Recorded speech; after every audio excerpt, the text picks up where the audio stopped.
Դեռ քանի ինքնաթիռ կարող են թռչել։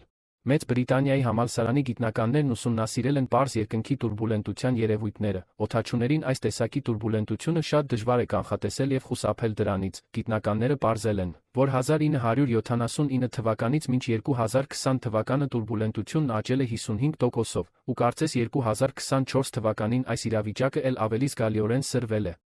Կարեներ ավիաընկերությունից ասում են, որ 2024 թվականի առաջին եռամսյակում տուրբուլենտության հետ կապված միջադեպերն աճել են 80%-ով, բայց ավելի լուրջ միջադեպեր են տեղի ունենում, երբ ինքնաթիռները բառացիորեն ընկնում են օդային փոսերը, առանց որևէ պատճառի։ Շատերը տեսել են այս տեսանյութը համացանցում, թե ինչ է տեղի ունենում Բորպաս ավիաընկերության ինքնաթիռի հետ։ Բառացիորեն այն ընկնում է երկնքից Բրազիլիայի Սան Պաուլու քաղաքի մոտակայքում։ Ինքնաթիռում 62 մարդ կար, ու ցավոք ոչ ոք ողջ չի մնացել։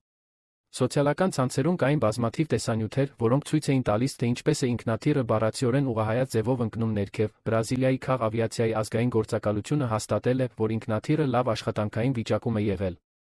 Այս պարագայում հարց է ծագում, թե ինչի հետևանքով է եղել այս վթարը։ Այս երևույթները առաջանում են երկրի մագնիսական դաշտի խանգարումների հետևանքով, իսկ մագնիսական դաշտի խանգարումները առաջանում են մեր մոլորակի միջուկի ներսում ներկայումս տեղի ունեցող փոփոխությունների հետևանքով։